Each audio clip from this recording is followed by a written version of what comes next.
Well, among those who support President Trump pulling out of the Iran deal is the Republican Congressman Steve Russell from Oklahoma. He joins us now from Capitol Hill. Thank you very much for being with us. Is the objective of what Mike Pompeo has set out today to bring the regime down? Well, it's always the hope that we would have a regime change, but I think it's much more pragmatic than that.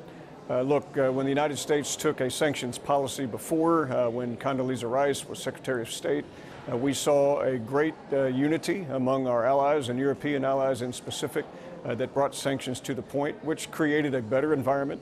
This notion that Europeans and the United States cannot work together unless there's a deal, I think that that's probably a bit of a naive narrative.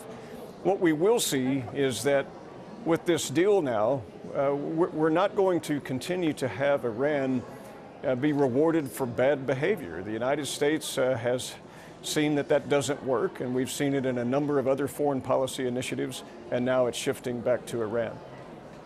Congressman, I want to raise the point that Jake Sullivan was just talking about, and that is the prospect that China and Russia will carry on trading with Iran. They'll carry on importing Iranian oil. This weekend, the French ambassador to Washington tweeted exactly about this, saying that it's going to put pressure on the French energy company Total to suspend its activities in Iran, but a Chinese company will replace it. I'm sure there is some logic in this policy, he said. You don't really expect the Chinese to stop trading with Iran, do you? Well, no one expected that they would stop even with the deal or without the deal. The fact that you have Russia and China trading and dealing with Iran has been occurring for decades. But we could only wish that Russia and China would have the headaches that trade with Iran brings them. Congressman, can I just turn to events tomorrow, because President Moon of South Korea is flying in for talks with the president, and of course there are doubts at the moment about this June summit with Kim Jong-un. It seems to me at the moment that all sides are hedging. They don't want to call it off, but we seem pretty sure at the moment that North Korea is not fully committed to denuclearization.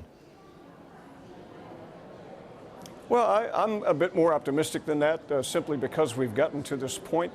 You have to understand when it comes to dictators that they have to feel like that they are the man in the room, that they are the main power to be contended with, regardless of who else they are negotiating with. I read this as a bit of posturing from Kim Jong-un.